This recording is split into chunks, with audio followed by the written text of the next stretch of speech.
Hello बच्चों, कैसे हो आप लोग। केमिकल काइनेटिक्स का लेक्चर नंबर 2 में हम लोग पहुंच गए हैं और हम लोग यहाँ पे बात करने वाले हैं कि कौन कौन से फैक्टर्स हैं जिसपे कि रेट ऑफ रिएक्शन डिपेंड करता है। लास्ट लेक्चर में आपने क्या देखा था? आपने देखा था कि rate of reaction, instantaneous rate आपने देखा था, एवरेज रेट देखा था आपने, कुछ हमने न्यूमेरिकल्स किए थे वहाँ पे।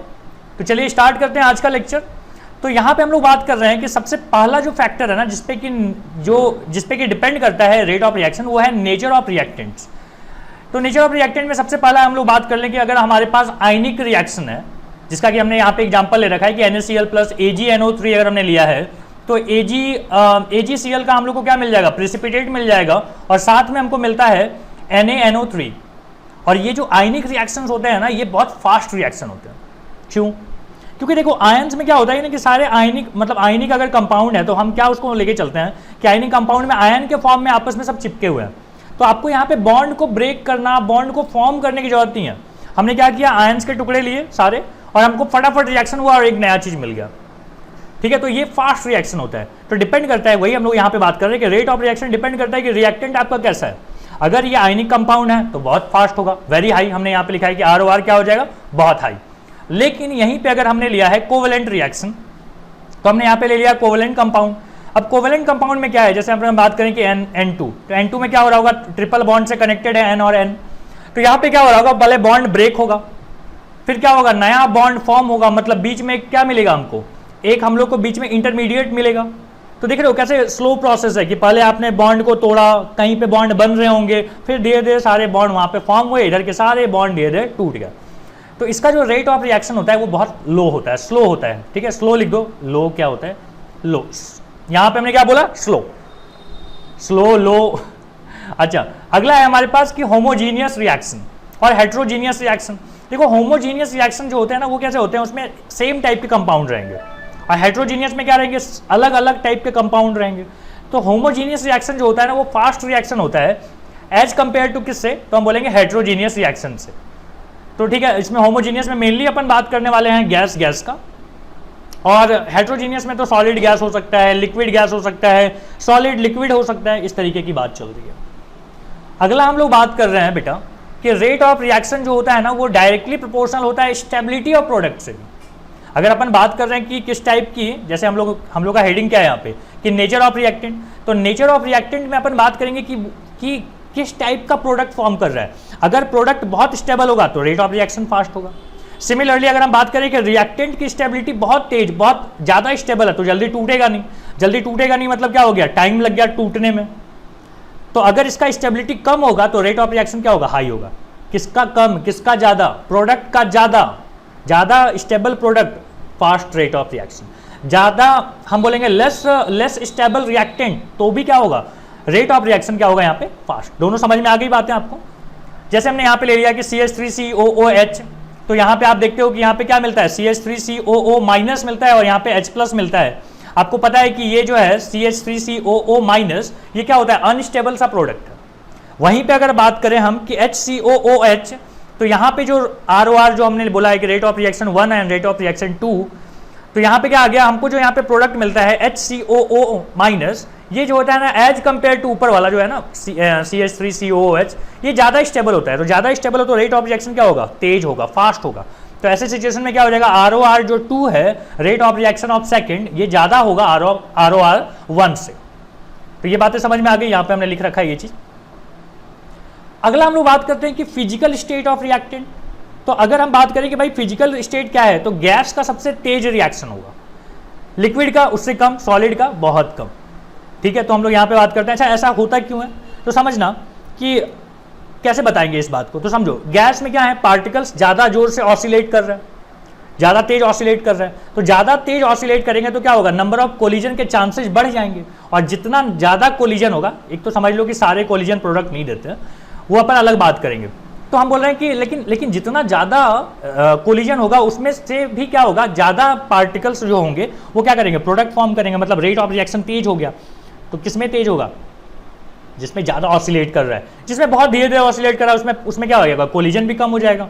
और सॉलिड में तो हम लोग मानते हैं कि बहुत कम होता है वाइब्रेशन किसका? पार्टिकल्स का, जिसको हम बोलते हैं ऑसिलेशन। तो हम लोग बात कर रहे हैं कि भाई अगर गैसियस फॉर्म में है तो ज़्यादा तेज होगा रिएक्शन, लिक्विड में है तो उससे कम, मतलब मॉडरेट, और सॉलिड में सबसे कम। नेक्स्ट बात आती है कि ठीक है सरफेस एरिया की बात कर लीजिए, तो सरफेस एरिया अगर ज़्यादा होगा तो रेट ऑफ रिएक्शन ज़्यादा होगा। क्यों? वही कहानी है कि कोलिजन बढ़ जाएगा, तो कोलिजन बढ़ जाएगा तो क्या होगा, प्रोडक्ट ज़्यादा मिलने लग जाएंगे। तो यहाँ पे इस तरीके की बात आई। अच्छा एक और बात कर लेते हैं कि इंटेंसिटी ऑफ लाइट पे भी डिपेंड करते हैं। जैसे कुछ रिएक्शन जो होते हैं ना वो लाइट सेंसिटिव रिएक्शंस होते हैं, यहाँ पे हमने लिख रखा है ये चीज़ को कि कुछ रिएक्शन जो होते हैं वो क्या होता है, लाइट सेंसिटिव, मतलब जितना इंटेंसिटी आप बढ़ाओगे, इंटेंसिटी समझ में आता है कि एनर्जी ऑफ लाइट मतलब एच न्यू, तो हम बोलेंगे कि जितना आप एनर्जी बढ़ाओगे या जितनी इंटेंसिटी बढ़ा दोगे लाइट की उतना तेज रिएक्शन होगा। कौन सा रिएक्शन है, तो हम बोलेंगे H2+Cl2, एक एग्जांपल है H2+Cl2 जो है हम लोग को देता है ट्वाइस ऑफ HCl, और ये फोटो सेंसिटिव रिएक्शन है, या हम इसको बोलते हैं कि लाइट सेंसिटिव, या फिर हम इसको बोलते हैं फोटोकेमिकल रिएक्शन। तो फोटोकेमिकल रिएक्शन जो होते हैं ना वो इंटेंसिटी पे भी डिपेंड करता है। तो मतलब हम यहाँ पे ये भी बात कर सकते हैं कि रेट ऑफ रिएक्शन जो होता है वो इंटेंसिटी ऑफ लाइट पे डिपेंड करता है, सारे नहीं लेकिन कौन से, जो फोटोकेमिकल रिएक्शंस है। अगली बात आती है कि कैटलिस्ट भी क्या करता है, कैटलिस्ट भी वहाँ पे डिसाइड करता है कि रेट क्या होगा। तो हमने यहाँ पे क्या लिखा है हमने कि कैटलिस्ट क्या करता है कि विच कैन स्पीड अप या speed down the rate of chemical reaction. कैसे करता है ये काम, तो देखो ये क्या करता है ना कि ये इसका पाथ ही बदल देता है। मतलब अगर हम बात कर रहे हैं कि पहले हर रिएक्टेंट को प्रोडक्ट बनने के लिए पहले एक सर्टेन एनर्जी लेवल को पार करना पड़ता है जिसको हम बोलते हैं एक्टिवेशन एनर्जी। तो कैटलिस्ट क्या करता है ना कि उसकी एक्टिवेशन एनर्जी को ही कम कर दिया। देखो यहाँ पे आ गया ये कैटलिस्ट, जब मैं यूज किया तो उसकी एक्टिवेशन एनर्जी क्या आ गई, यहीं पे आ गई। मतलब कम एनर्जी देने से भी क्या करेगा, वो उस बैरियर को पार कर जाएगा। कौन सा बैरियर, जिसके बाद की प्रोडक्ट बनता है। तो कैटलिस्ट डालने से क्या होता है कि वो अगर ये स्पीड अप वाला कैटलिस्ट है तो क्या करेगा, उसकी एक्टिवेशन एनर्जी को कम कर देगा। अगर स्पीड डाउन वाला कैटलिस्ट है तो क्या करेगा, तो इसकी एक्टिवेशन एनर्जी को बढ़ा देगा। मतलब अब अगर रिएक्टेंट, समझ रहे हो, एक हमने कैटलिस्ट लिया जो स्पीड डाउन करता है तो क्या कर रहा होगा, तो हम बोलेंगे इसका एक्टिवेशन एनर्जी को बढ़ा दे रहा होगा। मतलब रिएक्टेंट को पहले उतनी एनर्जी लेके आनी पड़ेगी, एक सर्टेन एनर्जी, तब जाके प्रोडक्ट बना सकता है। ठीक है, तो कैटलिस्ट क्या करता है कि वो लोअर कर सकता है एक्टिवेशन एनर्जी को और हायर कर सकता है। कब लोअर करेगा, जब उसको स्पीड अप करना पड़ेगा। जब स्पीड डाउन करनी है, रेट ऑफ रिएक्शन को स्पीड डाउन करनी है तो क्या करना पड़ेगा, उसको एक्टिवेशन एनर्जी को बढ़ा देना पड़ेगा। यहीं पे लिख दूं यहाँ पे कि कहाँ गया, हाँ, स्पीड जो होती है वो डायरेक्टली प्रोपोर्शनल होती है किससे, इनवर्सली प्रोपोर्शनल लिखना पड़ेगा, inversely proportional to activation energy. Activation energy, अगर स्पीड बढ़ानी है तो एक्टिवेशन एनर्जी को कम करना पड़ेगा, स्पीड घटानी है तो क्या करना पड़ेगा, इसको बढ़ाना पड़ेगा। क्लियर हो गया ये चीज। अच्छा एग्जाम्पल भी ले लेते हैं, जैसे यहाँ पे है SO2 + O2, यहाँ पे NO नाम का एक कैटलिस्ट रहेगा जो कि क्या करेगा, SO3 फॉर्म करके देगा। अब ये कैटलिस्ट करता क्या है, तो स्पीड अप कर देता है। तो हम बोलेंगे रेट ऑफ रिएक्शन यहाँ पे डिपेंड करता है कि आपने कैटलिस्ट कितना यूज किया है, मतलब कॉन्सेंट्रेशन ऑफ NO पे। तो ऐसा भी होता है कि कैटलिस्ट पे भी डिपेंड करता है रेट ऑफ रिएक्शन, खाली रिएक्टेंट या प्रोडक्ट पे नहीं, कैटलिस्ट पे भी डिपेंड कर सकता है। इस बात को कहीं पे ध्यान रखना, जब मैं कहीं पे यूज करूंगा तो यहाँ पे सरप्राइज मत हो जाना कि सर ये कैसे हो गया, ये तो था नहीं। अगला है कि टेम्परेचर पे डिपेंड करता है कि जनरली क्या होता है, रेट ऑफ रिएक्शन बढ़ जाता है अगर आप टेम्परेचर को बढ़ाओगे, तो जनरली बात है ये। ठीक है, कभी कभी ऐसा नहीं भी होता है। और ये जो जनरली वाली बात है ना, इसमें क्या बोला गया कि हर 10 डिग्री टेम्परेचर बढ़ाने से रेट ऑफ रिएक्शन 2 या 3 गुना बढ़ जाता है। किसने बताया ये बात, ये बात बताया आर्हेनियस ने। आर्हेनियस इक्वेशन हम लोग पढ़ेंगे तो वहाँ पे समझ में आएगा आपको कि कैसे ये 2 या 3 गुना बढ़ जाता है। तो हमने क्या अभी तक देखा कि जनरली 10 डिग्री बढ़ाने से रेट ऑफ रिएक्शन डबल या ट्रिपल हो सकता है। और आर्हेनियस इक्वेशन जो है ना वो इस तरीके से लिखते हैं, हम लोग पढ़ेंगे, हम लोग अलग से वो टॉपिक है भाई, अलग से वो टॉपिक हम लोग को पढ़ना है। तो वहाँ पे क्या बोलता है कि रेट ऑफ रिएक्शन, या हम लोग यहाँ पे बोलते हैं कि कोएफिशिएंट ऑफ रिएक्शन, के मतलब हो गया कोएफिशिएंट ऑफ रिएक्शन। तो वो जो होता है ना वो होता है कि A × E⁻⁻ सबका मतलब समझाऊंगा, फिलहाल ये फॉर्मूला है। ओके, टेम्परेचर पे कैसे डिपेंड करता है समझ में आ गई आपको बात। अगली बात हम लोग कर रहे हैं कि कॉन्सेंट्रेशन ऑफ रिएक्टेंट पे भी डिपेंड करता है कि कॉन्सेंट्रेशन कितना है रिएक्टेंट का। तो हम लोग बोलते हैं कि generally rate of reaction increases on the increasing concentration of reactant. अगर आप रिएक्टेंट का कॉन्सेंट्रेशन बढ़ा दो तो रेट ऑफ रिएक्शन क्या हो जाएगा, बढ़ जाएगा। सेकेंड पॉइंट हमने लिख रखा है कि rate of reaction may also decrease on increasing the concentration of reactant. देखो जनरली जब मैं बोला ना तभी ये बात समझ में आ गई कि कभी कभी ऐसा उल्टा भी हो सकता है। अगली बात है कि rate of reaction remain unaffected, ऐसा भी हो सकता है कि भाई आप कॉन्सेंट्रेशन बढ़ाते जाइए और अनअफेक्टेड भी रहे। तीनों बातें हो सकती हैं, या तो बढ़ सकता है, घट सकता है, जनरली तो बढ़ता है, वो बात तो हमने पहले ही लिख दिया है, लेकिन कभी कभी घट सकता है और कभी कभी अनअफेक्टेड रह सकता है, कोई फर्क नहीं पड़ रहा है। नेक्स्ट पॉइंट हमने लिखा है कि रेट ऑफ रिएक्शन में also depend on the product concentration, product के कॉन्सेंट्रेशन पे भी रेट ऑफ रिएक्शन डिपेंड करता है। अगली बात है कि रेट ऑफ रिएक्शन में depend on all the 3 factor और नन ऑफ द फैक्टर्स। हो सकता है कि किसी पे डिपेंड ना करे, हो सकता है सब पे डिपेंड करे। तो ये सारी पॉसिबिलिटीज जो है कॉन्सेंट्रेशन के साथ हम लोग लेके चलेंगे। क्लियर है, यहां तक समझ में आ गया आपको? अब हम लोग बात कर रहे हैं यहाँ पे कि रेट लॉ क्या होता है। तो देखिए रेट लॉ को पढ़ने से पहले ना कुछ बातें समझ लीजिए कि क्या दिया हुआ है। बोलता है कि it explain the dependence of rate of reaction on concentration of species in reaction.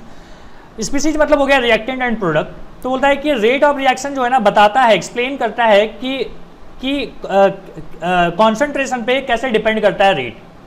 किसके कॉन्सेंट्रेशन? तो रिएक्टेंट भी हो सकता है, प्रोडक्ट भी हो सकता है, या कोई चीज छूट भी सकता है, मतलब 2 रिएक्टेंट है, हो सकता है एक ही पे डिपेंड करे, ऐसा हो सकता है। दूसरी चीज हमने बोला है कि the dependency is very complex as it changes with the change in concentration of species. अब देखिए ये जो डिपेंडेंसी है ना, ये बहुत कॉम्प्लेक्स वाली बात है। क्यों कॉम्प्लेक्स वाली बात है? क्योंकि यहाँ पे कॉन्सेंट्रेशन लगातार बदल रहा है और आप जिस समय ऑब्जर्व कर रहे होंगे उस समय का समय अलग होगा। अभी जब आपने मान लीजिए आपने स्टार्टिंग में बोला कि भाई इसका डिपेंडेंस ऐसे है, उसके बाद कॉन्सेंट्रेशन बदला, उसका डिपेंडेंसी अब चेंज होने लग गया। तो ये बड़ा कॉम्प्लेक्स हो जाता है, इसलिए हम लोग जो स्टडी करेंगे ना वो बड़ा सिंपल फॉर्म होगा। पूरा का पूरा सही आइडिया हम लोग को सारे रिएक्शन के लिए मिल सकता है क्या? नहीं मिल सकता है, लेकिन हाँ कुछ अगर सिंपल फॉर्म के रिएक्शन है तो वहाँ पे आपको मिल सकता है। अब सिंपल फॉर्म के रिएक्शन का क्या मतलब है मैं आपको समझाता हूँ कि मान लीजिए हमारे पास दिया हुआ है एक एग्जाम्पल में हमने लिया कि 2A + 3B गिव्स एक प्रोडक्ट एरिया मान लीजिए D है, ठीक है। हमने एक्सपेरिमेंटली देखा कि रेट जो होता है ना, रेट सबको हमने कांस्टेंट रखा, इसको कांस्टेंट रख दिया, इसको भी कांस्टेंट रखा, और हम बोले कि अगर आप A को डबल करोगे, A को क्या किया मैंने? डबल, A का कॉन्सेंट्रेशन बेसिकली क्या किया? डबल किया और हमने पाया कि रेट भी डबल हो गया। फिर हमने क्या देखा कि रेट भी डबल हो गया। फिर हम बोले अच्छा एक बार और करके देखो कि A का कॉन्सेंट्रेशन को मैंने ट्रिपल किया तो भाई रेट भी क्या हो गया? रेट भी ट्रिपल हो गया। तो हम समझ गए कि अच्छा रेट जो होता है वो डायरेक्टली प्रोपोर्शनल है A के। क्या हमने समझा कि रेट जो है वो डायरेक्टली प्रोपोर्शनल है कॉन्सेंट्रेशन ऑफ A के, ठीक है। और पावर क्या हम बोलेंगे? पावर 1, मतलब डायरेक्टली प्रोपोर्शनल हम है तो हम क्या बोलेंगे कि अगर डबल कर रहे हो तो डबल हो जा रहा है, मतलब पावर क्या है होगा यहाँ पे? समझो पावर क्या होगा? 1 होगा कि नहीं होगा? अच्छा, हम बोल रहे हैं कि भाई हमने देखा एक्सपेरिमेंट, ये सब एक्सपेरिमेंट हो रहे हैं, ठीक है। एक्सपेरिमेंट के बाद हम आपको कंक्लूजन बता रहे हैं। अब हमने देखा कि भाई एक काम करो, सबको फिक्स रखो, A को फिक्स रख दो, D को फिक्स रख दो, B को देखो चेंज करके। तो हमने बोला कि अगर हम B को डबल किए तो हमने देखा कि रेट जो है वो 4 गुना बढ़ गया, रेट 4 टाइम्स हो गया। हम बोले एक बार और करके देखते हैं, ट्रिपल करके देखा। जब हम ट्रिपल करके देखे तो रेट जो है ना, रेट हो गया 9 टाइम्स। तो हम बोले अच्छा इसका मतलब है स्क्वायर टाइम्स बढ़ जा रहा है। इसका मतलब क्या हुआ कि B पे डिपेंड कैसे कर रहा है? तो हम बोलेंगे स्क्वायर टाइम्स, ठीक है, ओके। हम बोले D अगर इसका कॉन्सेंट्रेशन बढ़ने से कोई फर्क? तो हमने बोला नहीं, कोई फर्क नहीं पड़ रहा है। तो ऐसे सिचुएशन में क्या हो गया? हम बोलेंगे rate is directly proportional to A पे पावर 1 एंड B पे पावर 2। क्या आ गया? Rate is directly proportional to A पे पावर 1 एंड B पे पावर 2। यहां तक बात समझ में आती है? अच्छा, अब अगर मैं बोलूं कि रेट प्रोपोर्शनलिटी के साइन को हटाना चाहता हूं तो क्या बोलेंगे? के मतलब एक कांस्टेंट आ गया फिलहाल, और इसको हम बोल रहे हैं A पे पावर 1, B पे पावर कितना? B का कॉन्सेंट्रेशन पे पावर कितना? 2। और ये जो K हमने लिखा है ना, इसको हम बोलते हैं रेट कांस्टेंट। क्या बोलते हैं इसको? Rate constant. ये हो गया हमारा रेट कांस्टेंट। और ये जो पूरा एक्सप्रेशन है इसी को हम बोलते हैं रेट लॉ। ये पूरा जो एक्सप्रेशन है इसको हम क्या बोलते हैं? Rate law. देखो यही चीज एक और तरीके से बताया गया था पहले, काफी समय पहले। इसको हम बोल रहे थे कि law of mass action, law of mass action. ये किसने दिया था? ये दिया था गुलबर्ग और बाघे ने, ठीक है। गुलबर्ग एंड वाघे बोलते हैं, ठीक है, वाघे, ओके। तो लॉ ऑफ मास एक्शन दिया गया था गुलबर्ग और बाघे के द्वारा, उन्होंने क्या बताया था, उन्होंने बोला था कि मान लीजिए आपके पास है 2a + 3b गिव्स c, ठीक है, ऐसे दिया था। तो उन्होंने बोला कि देखो रेट जो होता है ना वो डायरेक्टली प्रोपोर्शनल होता है a का जो भी स्टोइचियोमेट्री है वो यहाँ पे आ गया और b का स्टोइचियोमेट्री कहाँ पे आ गया, यहाँ पे। तो ये किसने दिया था, ये दिया था गुलबर्ग और बघे ने, लॉ ऑफ मास एक्शन। ये भी रेट बताता है, लेकिन लेकिन लेकिन 3 बार बोलो लेकिन क्या, लेकिन ये कि ये जो दिया गया लॉ ऑफ मास एक्शन ये हर जगह वैलिड नहीं रहा, गलत हो गया। आगे चल के बताऊंगा मैं आपको कहां पे सही हुआ कहां पे गलत हुआ। पहले आप समझ लीजिए लॉ ऑफ मास एक्शन क्या एक्यूरेट रेट हम लोग को दे रहा था, जवाब है नहीं दे रहा था। क्यों, तो बोला गया कि ये जो है ना ये एक, आगे चल के पता चला कि भाई ये जो दिया गया लॉ एक खास टाइप के रिएक्शन पे ही खाली वैलिड होता है, जिसको हम बोलते हैं एलिमेंट्री रिएक्शन। किस पे ये वैलिड होता है, एलिमेंट्री रिएक्शन पे। लेकिन सही लॉ क्या है, तो सही लॉ है ये रेट लॉ। रेट लॉ में क्या हुआ, बोला गया कि देखिए आप लिखेंगे रेट इज इक्वल टू एक कांस्टेंट ए पे पावर, रिएक्टेंट के बारे में, रिएक्टेंट पे पावर कुछ भी आ सकता है, दोनों रिएक्टेंट पे पावर कुछ भी हो सकता है। ये एक्सपेरिमेंटल बात है, इसका हमने स्टोइचियोमेट्री नहीं देखा। स्टोइचियोमेट्री दिख रहा होगा आपको, यहाँ पे 2 है, यहाँ पे तो हमने लिखा 1, यहाँ 3 है हमने लिखा यहाँ पे 2। तो ऐसा नहीं कि एक माइनस करके लिख दिया, ये एक्सपेरिमेंटल है, रैंडम है, कुछ भी हो सकता था।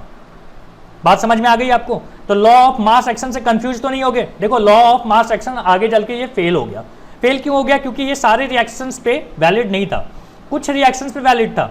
कैसे थे रिएक्शंस, तो बोलेंगे एलिमेंट्री। अभी एलिमेंट्री क्या होता है, इसको हम बोलते हैं सिंगल स्टेप रिएक्शन। सारे रिएक्शंस एक ही स्टेप में नहीं होते हैं। क्या होता है, पहले मान लो कुछ चीजें बनी, फिर आगे चल के कुछ बना, फिर और रिएक्शन हुआ, ये बना और फाइनली एक प्रोडक्ट मिला। तो ये हो गया मल्टी स्टेप रिएक्शन। तो मल्टी स्टेप रिएक्शन के लिए law of mass action valid था ही नहीं। अब अगर हम लोग एक और रिएक्शन लिखें यहाँ पे, मान लीजिए हमने यहाँ पे लिखा है 2a + b गिव्स प्रोडक्ट, ठीक है। तो हम बोलेंगे रेट लॉ के अकॉर्डिंग क्या होगा, रेट इज इक्वल टू के मतलब क्या हो गया, रेट कांस्टेंट, ए पे पावर एक्सपेरिमेंटली हमने देखा कि यहाँ पे आ रहा था 1 और बी पे मान लीजिए आ रहा था 3। ये एक्सपेरिमेंटल बातें, ये 1 और ये जो 3 है ये कहाँ से आया, हम बोलेंगे कि दीज आर एक्सपेरिमेंटली, यहाँ लिख देता हूँ, दीज आर एक्सपेरिमेंटल वैल्यूज। इसको हम देख के नहीं बता सकते, ये एक्सपेरिमेंटल वैल्यू है, आपको एक्सपेरिमेंट करना होगा फिर बताना पड़ेगा, ठीक है। तो ये आपको या तो दी रहेगी या तो आपको कुछ ना कुछ क्लू रहेगा कि देखो ए पे ऐसे डिपेंड कर रहा है, बी को बढ़ा दिए हम, डबल कर दिए तो क्या हो गया, 8 गुना बढ़ गया, तो आपको समझ जाना है कि अच्छा क्यूब हुआ होगा, ठीक है। तो रेट इज इक्वल टू क्या हो गया, ए जो भी रिएक्टेंट है यहाँ पे। अच्छा ऐसा भी हो सकता है कि ये 1 ना हो के 0 हो जाए, ऐसा भी हो सकता है कि फ्रैक्शन में आ जाए, लिखवाऊंगा, सब बातें लिखवाऊंगा मैं आपको। तो पहले आप समझ लें कि यहाँ पे क्या क्या लिखा है मैंने। ये जो ए लिखा है ये क्या बताता है, हम बोलेंगे ये बताता है कॉन्सेंट्रेशन ऑफ ए। ये क्या बताता है, हम बोलेंगे कॉन्सेंट्रेशन ऑफ बी। के क्या है, तो बोलेंगे रेट कांस्टेंट। यहां पे अब देख रहे हो, यहां पे 1 और 2 लिखा, इन जनरल अपन क्या लिख सकते हैं, हम बोलेंगे के इंटू ए पे पावर कुछ भी लिख दिया, ए लिख दिया, बी पे पावर क्या आ गया, बी आ गया। तो यहां पे आप लिख दोगे कि A and B these are experimental values. और हम इसको बोलते क्या है, ए को हम बोलते हैं ऑर्डर ऑफ ए। हम इसको क्या बोलते हैं, ऑर्डर ऑफ ए। हम इसको बोलते हैं order of reaction with respect to A. और बी को क्या बोलेंगे, सिमिलरली वैसे ही कि order of reaction with respect to B. तो ध्यान रखिएगा इस तरीके से इसको बोला जाता है कि ए जो उसका पावर है, पावर को क्या बोलते हैं कि order of reaction with respect to क्या, तो जो भी आपने लिया है कॉन्सेंट्रेशन, हमने ए का लिया तो ए बोल दिया। बी क्या है तो हम बोलेंगे कि order of reaction with respect to B. बोलो ये चीज क्लियर हो गया, समझ में आ गई बातें, ठीक है। सबका मतलब जो है समझना बहुत जरूरी है, तो यहां तक कॉपी कीजिए। और यहां पे देखिए कि अगर हम बोलें कि a प्लस बी जो होता है ना वो अपना देता है, a प्लस बी जो है इसको हम बोलते हैं कि overall order of reaction. Reaction का पूरा ऑर्डर कैसे मिलेगा, मतलब हम लोग को बोला जाएगा कि ऑर्डर ऑफ रिएक्शन क्या होगा, तो हम बोलेंगे दोनों को ऐड कर दो। जैसे इस एग्जांपल में देखा जाए तो क्या होगा, 1 + 3 कितना हो गया, 4। मतलब इस रिएक्शन का रेट लॉ अगर लिखें और उसका ऑर्डर क्या बोलेगा कि ऑर्डर क्या होगा, तो क्या बोलेंगे 4। कैसे आया, तो 1 + 3। अच्छा, और ये जो ओवरऑल अपना यहाँ पे ऑर्डर है ना उसको अपन बोलते हैं n। ओवरऑल ऑर्डर जो है उसको हम क्या बोलते हैं, n से डिनोट करते हैं। तो n जो है ना ये क्या होता है, तो हम बोलेंगे n को हम बोलते हैं कि ऑर्डर ऑफ रिएक्शन। और ये जो n होता है ना, ये कैसा हो सकता है, तो हम बोलेंगे ये पॉजिटिव हो सकता है, निगेटिव हो सकता है, और कैसा हो सकता है, जीरो हो सकता है, फ्रैक्शन हो सकता है, डेसिमल हो सकता है। तो ऐसे सारी चीजें हो सकती हैं। n की value positive, negative, zero, fractional, decimal सब हो सकता है। और ये क्या है, एक्सपेरिमेंटली ये डिटरमाइंड वैल्यू है। लिख दूं यहां पे एक्सपेरिमेंटली डिटरमाइंड, ठीक है। तो इसको देख के ना ऐसे साधु बाबा की तरह नहीं बता सकते हो कि 3 गुना 4 गुना पावर लिख दिए अपने मन से, ये सब नहीं चलेगा। ये एक्सपेरिमेंटल वैल्यूज हैं, ठीक है। स्टोचियोमेट्री के साथ मैच करे ना मैच करे कोई फर्क नहीं पड़ता। क्लियर है यहां तक? अब हम लोग बात कर रहे हैं कि डिफाइन के को हम डिफाइन करना चाहते हैं। बताइए कैसे डिफाइन करें के को? तो मैं बोल रहा हूं कि देखो रेट का फॉर्मूला याद है आपको, क्या आपने पढ़ा था कि ए पे पावर कुछ भी ए मान लो ले लेते हैं, बी पे पावर हमने बोला बी ले लो। तो यहां पे कब मैं ऐसे बोल सकता हूं कि के जो है ना वो रेट के बराबर हो जाएगा, कब होगा, जब ये क्या आ जाए 1 आ जाए, ये भी क्या आ जाए 1 आ जाए। तो हम बोलेंगे रेट कांस्टेंट, ऐसे लिख दो, रेट कांस्टेंट इज न्यूमेरिकली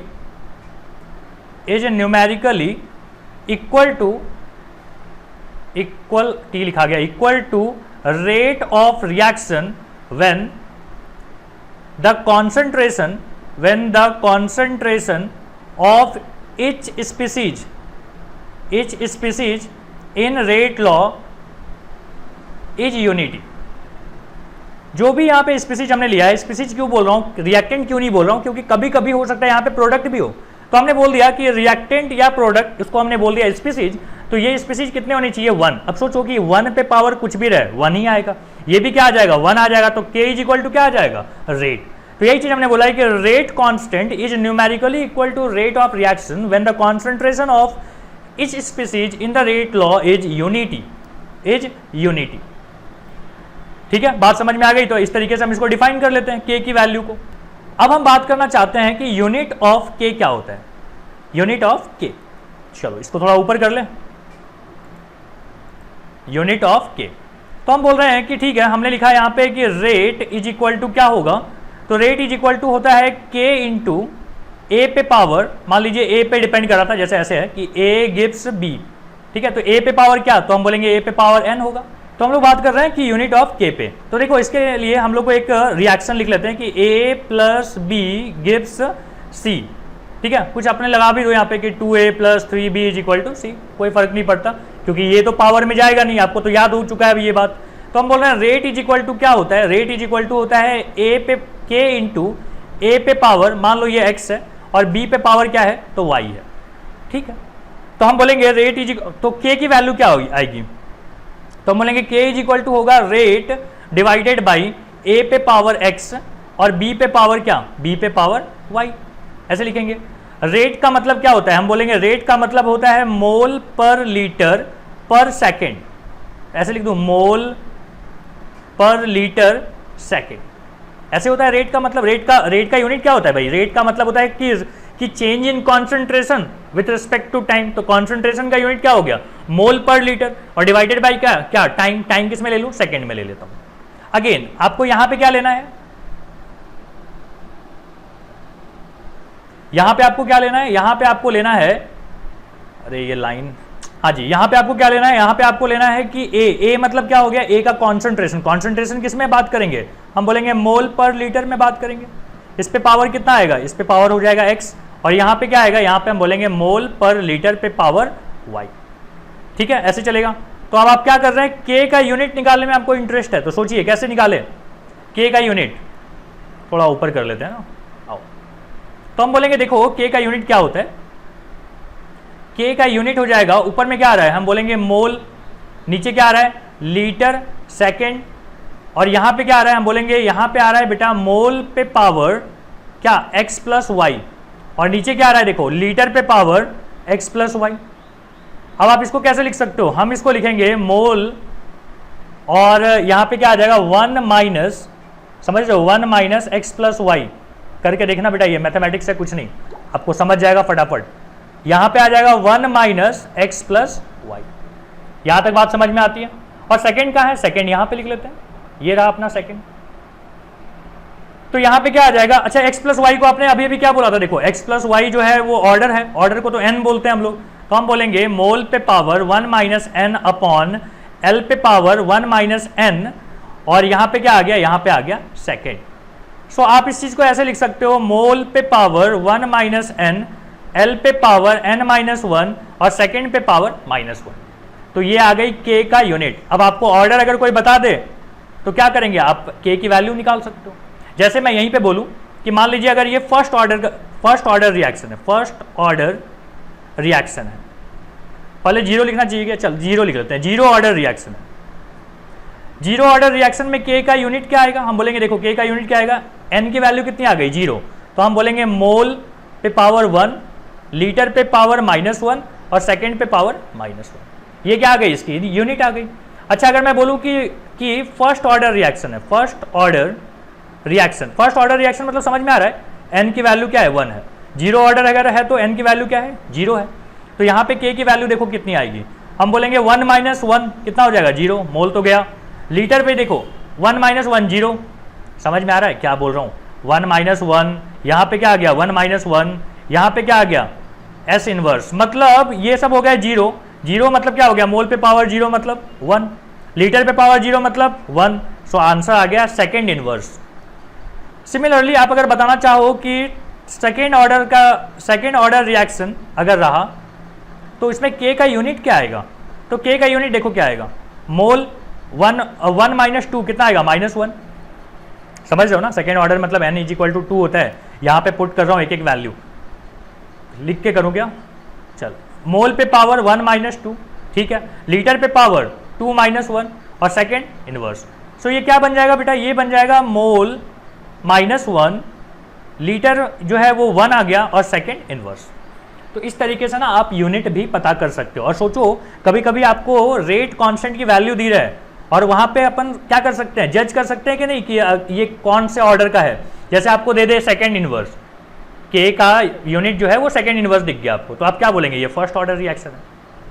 ठीक है, तो ऐसी बातों से आपको ऑर्डर समझ में आ सकता है। कभी कभी ना आपको ऑर्डर के बारे में कोई क्लू नहीं रहेगा, लेकिन आपको वहां पे रेट कांस्टेंट दिया रहेगा, रेट कांस्टेंट की यूनिट दी रहेगी, तो आप समझ जाओगे कि ये कौन सा ऑर्डर का रिएक्शन।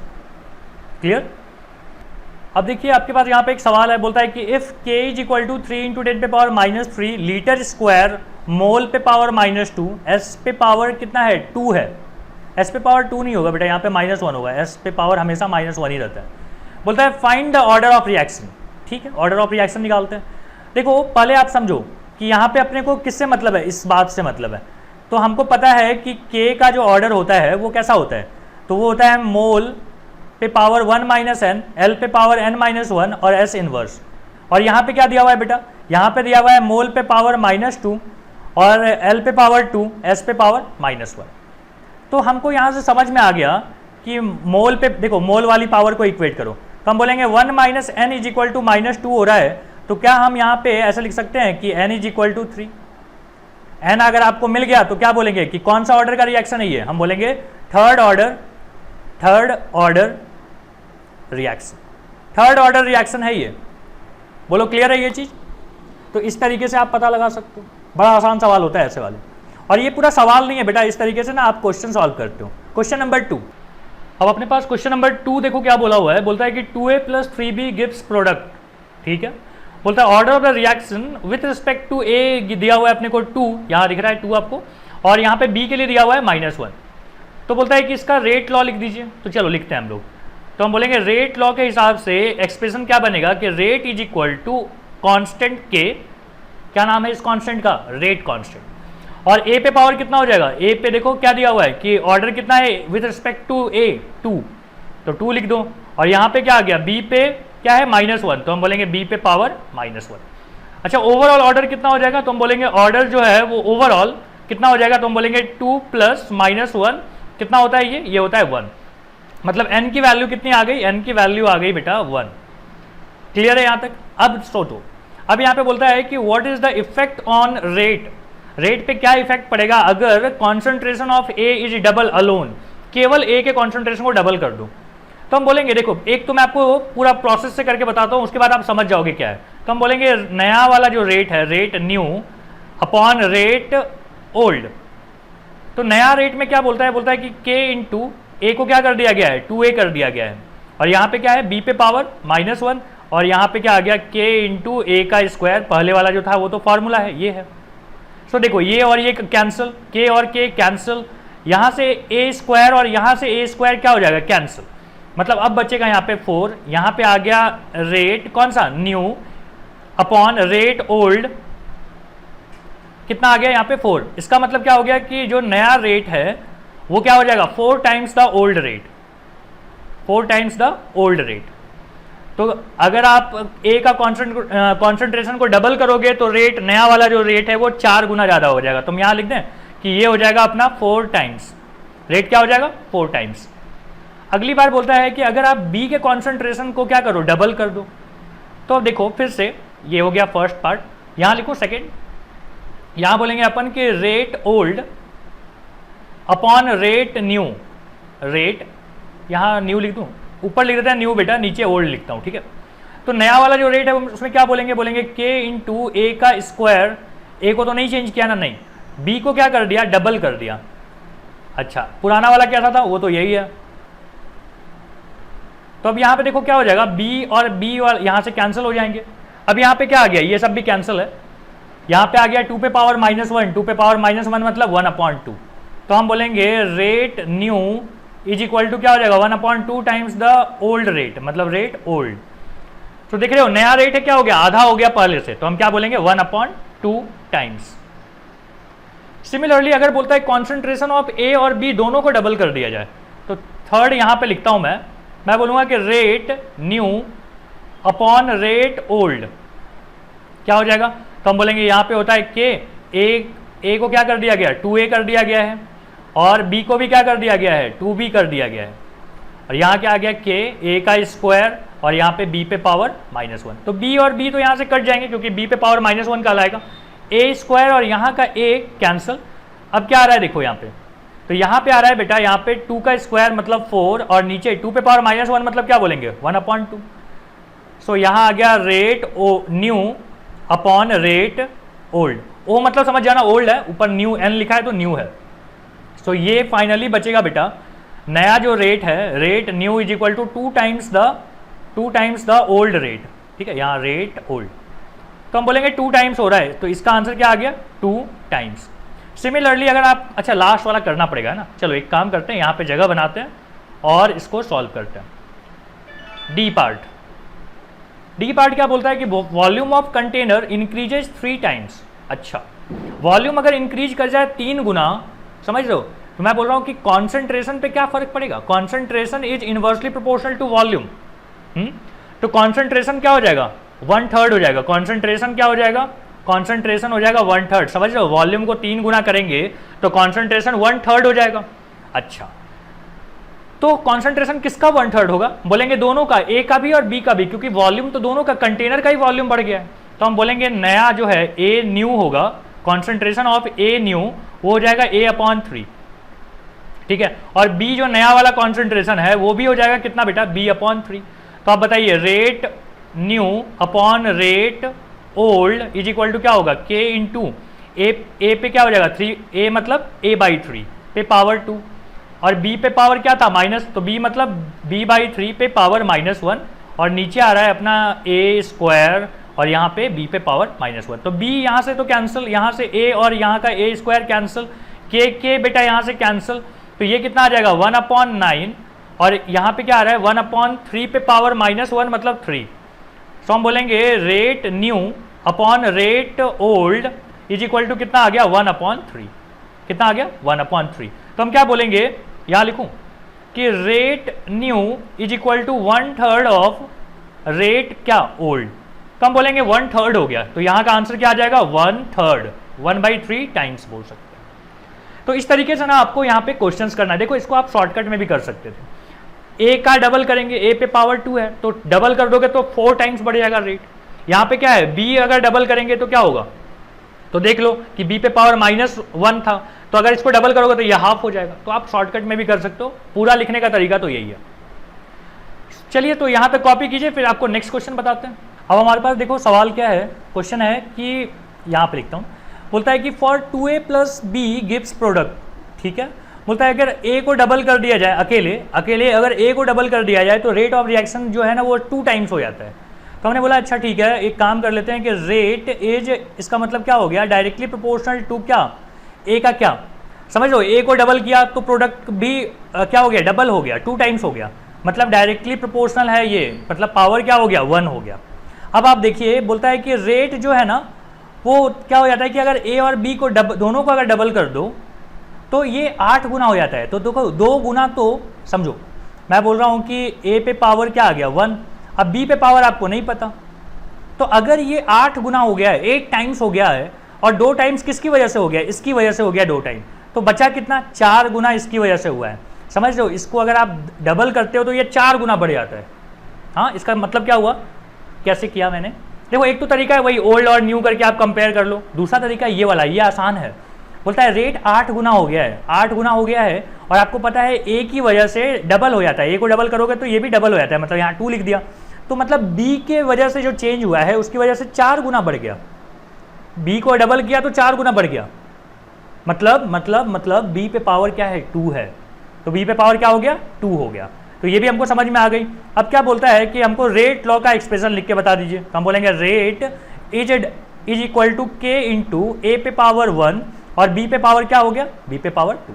तो आप ना इस तरीके से भी करके ना आप समझ सकते हो। क्लियर है, ये बात समझ में आ गई।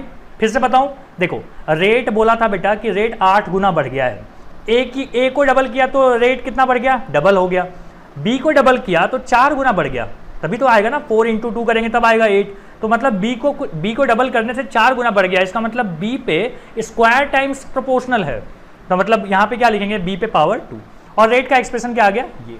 तो इस तरीके से आप फटाफट भी ना उस चीज़ों को कर सकते हो। लास्ट में आपसे पूछता है कि ऑर्डर कितना है, तो ऑर्डर कितना हो जाएगा, 1 + 2 कितना आ गया, 3, तो ऑर्डर आ गया अपने पास 3, ऑर्डर को अपन n लिखते हैं, n इक्वल टू कितना, 3। क्वेश्चन नंबर 3 ओवर, आगे बढ़ते हैं क्वेश्चन नंबर 4 की तरफ। देखो क्वेश्चन नंबर 4 में बोलता है कि a + 2b + 4c gives product, reaction इस तरीके का दिया हुआ है। बोलता है volume of container is double, अगर वॉल्यूम को डबल कर दिया जाए तो रेट ऑफ रिएक्शन डिक्रीज हो जाता है बेटा 8 टाइम्स, ए 8 गुना डिक्रीज हो गया। तो यहाँ पे देखते हैं अपन, rate is directly proportional to, हम क्या बोलेंगे, ए पे पावर x होता होगा, बी पे पावर y होता होगा, और सी पे पावर क्या आता होगा, तो z आता होगा, क्योंकि ये एक्सपेरिमेंटल वैल्यूज हैं, यहाँ से देख के तो नहीं लिख सकते ये सब चीज़ें। क्लियर है ना ये बात, ओके।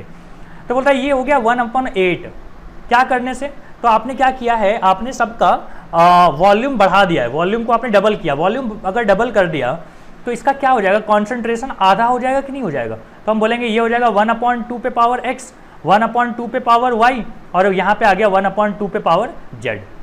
तो अब आपको समझ में आ गया कि अच्छा ये ऐसा चल रहा होगा कि ये भी पावर 1 होगा, ये भी पावर 1 होगा, ये भी पावर 1 हो सकता है। नहीं समझा, देखो आप ऐसे लिख सकते हो 1/2 पे पावर x + y + z, और यहाँ लिख सकते हो 1/2 पे पावर 3। कहने का मतलब है x + y + z अपना कितना आता है, 3 आता है। एक अपने को क्लू मिल चुका है। अब अगली बात पे आते हैं, बोलता है कि a को अगर डबल कर दिया जाए और b को आधा कर दिया जाए तो हम बोलेंगे कि रेट इज इक्वल टू क्या होगा, तो हम बोलेंगे a पे पावर x, b पे पावर y और z पे पावर c पे पावर z। अब देखो क्या बोलता है, a को डबल कर दीजिए तो 2 पे पावर x हो गया, यहाँ क्या है, b को आधा कर दो मतलब 1/2 पे पावर y, तो क्या होगा, तो बोलता है कि ये हो गया 1 इंक्रीज हो जाएगा 4 टाइम्स, मतलब यहाँ पे आ गया 4। तो इसका मतलब क्या हुआ, इसका मतलब हुआ कि 2 पे power x - y is equal to 4, मतलब 2 पे पावर 2 इज इक्वल टू 2 पे पावर x - y। कहने का मतलब है x - y is equal to 2 आ रहा है, अपने पास सेकेंड रिलेशन ये है। अच्छा, तीसरा क्या बोलता है कि when c increase 4 times alone, अगर c को अकेले 4 गुना बढ़ा दो तो रेट 64 टाइम्स हो जाता है।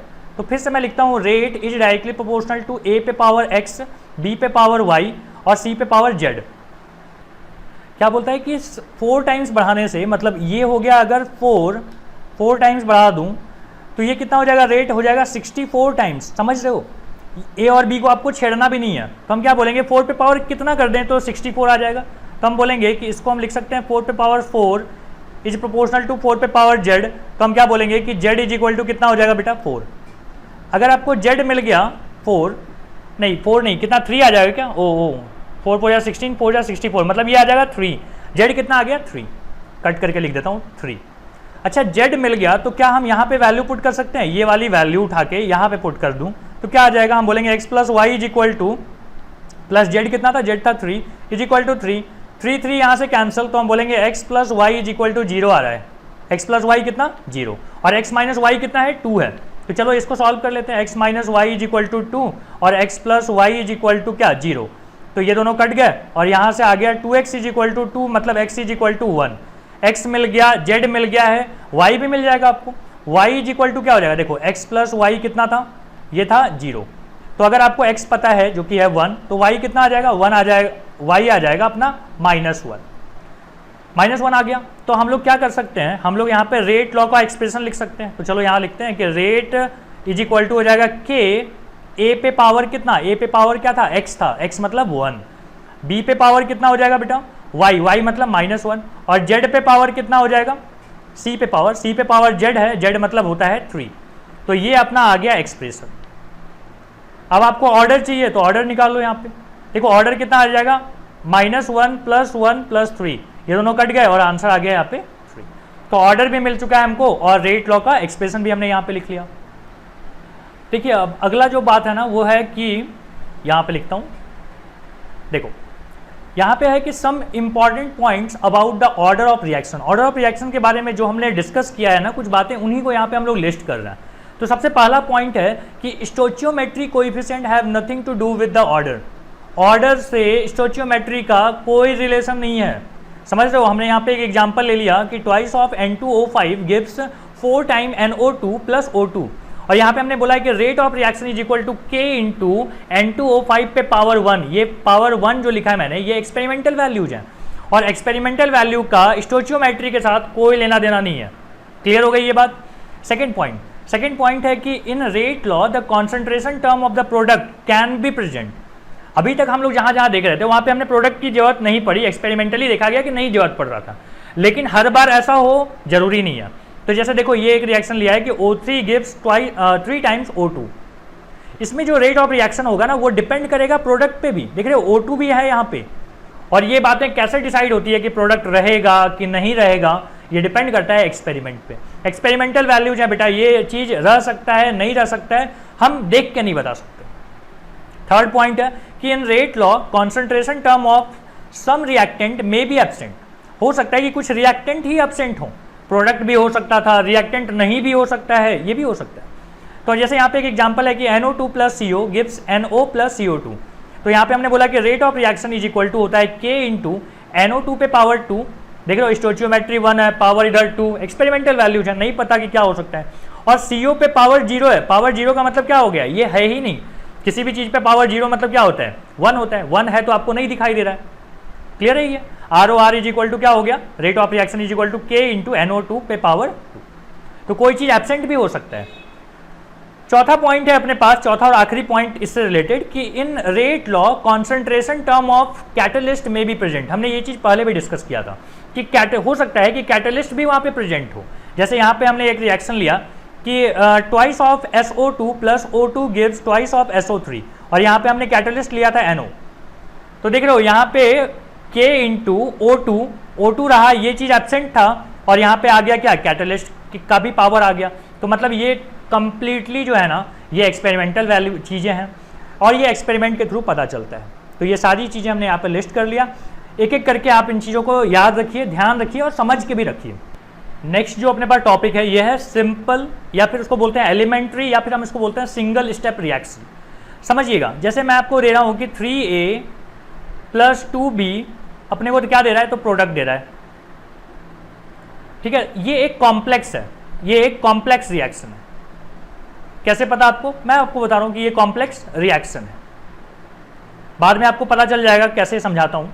अगर ये कॉम्प्लेक्स रिएक्शन है तो इसमें कुछ कुछ स्टेप होंगे, मान लीजिए हम बोल रहे हैं कि स्टेप 1 में ऐसे चल रहा होगा कि A + B दे रहा है हमको P नाम का प्रोडक्ट, फिर P + A जो है हमको दे रहा है मान लीजिए Q, और फिर हमको क्या दे रहा है कि Q + A दे रहा है हमको R, और R + B हमको दे रहा है मान लीजिए फाइनल प्रोडक्ट। ऐसे बहुत सारे स्टेप्स थे और मैं बोल रहा हूँ कि ये अपना यहाँ पे स्लोवेस्ट स्टेप है, स्लो है, बाकी सब क्या है फास्ट है। तो देखो फास्ट जो रिएक्शंस होता है ना ये डिसाइड नहीं करता रेट क्या है, कैसे समझ रहे हो कि मान लीजिए कि ऐसा हो रहा है कि जो सबसे स्लो है ना वो डिसाइड करेगा। जैसे मैं बोल रहा हूँ कि देखो हम लोग एक भीड़ में ना ढेर सारी गाड़ियाँ जा रही हैं, हम लोग सारे दोस्त लोग मिलके सब गाड़ी से जा रहे हैं और वहाँ जाके हम लोग को कोई काम करना है, ठीक है, पार्टी वार्टी करनी है। तो हम क्या करते हैं, पार्टी कब शुरू होगी डिसाइड होगा कि जो सबसे लेट पहुँचेगा, क्योंकि उसको भी लेके चलना है। तो देखो आप पहले पहुँच गए, आप क्या करेंगे, वेट करेंगे। आप डिसाइड नहीं कर रहे हो कि कितने बजे पार्टी स्टार्ट होगी, डिसाइड कौन कर रहा है, जो सबसे लेट पहुँचा है, सबसे बाद में जो पहुँचा है ना वो डिसाइड कर रहा है। क्यों? क्योंकि उसके बिना पार्टी नहीं हो सकती है, ठीक है, उसी के पास कैंडल और केक वगैरह होंगे। तो हम लोग क्या बात कर रहे हैं कि जो सबसे स्लोवेस्ट स्टेप होता है ना वो डिसाइड करता है कि रेट ऑफ रिएक्शन क्या होगा, क्योंकि वो नहीं हो रहा है तो रिएक्शन कंप्लीट ही नहीं हो रहा है, ठीक है, बाकी तो जल्दी जल्दी हो गया सब। तो हम बोल रहे हैं कि इसमें अगर एक कॉम्प्लेक्स रिएक्शन है तो इसमें क्या होता है कि बहुत सारे स्टेप्स होंगे और जो सबसे स्लोवेस्ट स्टेप होगा वो क्या बताएगा, वो बताएगा कि रेट ऑफ रिएक्शन क्या है। और एक चीज़ ध्यान रखिएगा, हर एक स्टेप जो है ना वो एक एलिमेंट्री स्टेप है, मतलब सिंगल स्टेप है। हर स्टेप क्या है, सिंगल स्टेप रिएक्शन है। ये भी सिंगल स्टेप है, ये भी सिंगल स्टेप है, ये भी और ये भी, सारे सिंगल स्टेप हैं। और सिंगल स्टेप रिएक्शन के लिए ना आप लिख सकते हो कैसे, तो हम बोलेंगे कि रेट इज इक्वल टू के। मान लीजिए यहाँ का रेट K1 है तो हम बोल रहे हैं K1, rate is equal to K1 और A पे पावर 1 और B पे पावर क्या आ गया 1। क्यों लिख पाया ऐसा 1 1, इसको देख के, क्योंकि एलिमेंट्री रिएक्शन के लिए ना पावर में क्या जाता है, पावर में जाता है उसका स्टोचियोमेट्री। क्या बोला बताइए। अभी तक तो मैं बोल रहा था कि ये एक्सपेरिमेंटल वैल्यूज हैं, हाँ एक्सपेरिमेंटल वैल्यूज हैं, लेकिन एलिमेंट्री रिएक्शन अगर है, सिंगल स्टेप रिएक्शन अगर है तो आप उसका स्टोचियोमेट्री लिख दीजिए, वो एक्सपेरिमेंट से भी वही आएगा। क्लियर है? तो हम बोलेंगे रेट इज इक्वल टू क्या हो जाएगा K1 और यहाँ पे क्या लिख दिया, A पे पावर 1 B पे पावर 1, ठीक है। कॉम्प्लेक्स के लिए नहीं, अगर ये कॉम्प्लेक्स है तो ऐसा नहीं लिख सकते हो कि A पे पावर 3 B पे पावर 2, नहीं चलेगा। क्यों? क्योंकि ये कॉम्प्लेक्स है। अगर ये एलिमेंट्री होता तो क्या बोलते, हम बोलते कि इसका ये स्टोचियोमेट्री लिख देंगे वहाँ पे। जैसे मैं बोल रहा हूँ कि मान लीजिए हमारे पास है 2A + B गिव्स प्रोडक्ट और आपको पता चल जाए कि this is a single step reaction, single step reaction, तो हम क्या बोलेंगे, रेट इज इक्वल टू क्या हो जाएगा, rate is equal to K into A पे पावर 2 और B पे पावर क्या 1, ठीक है।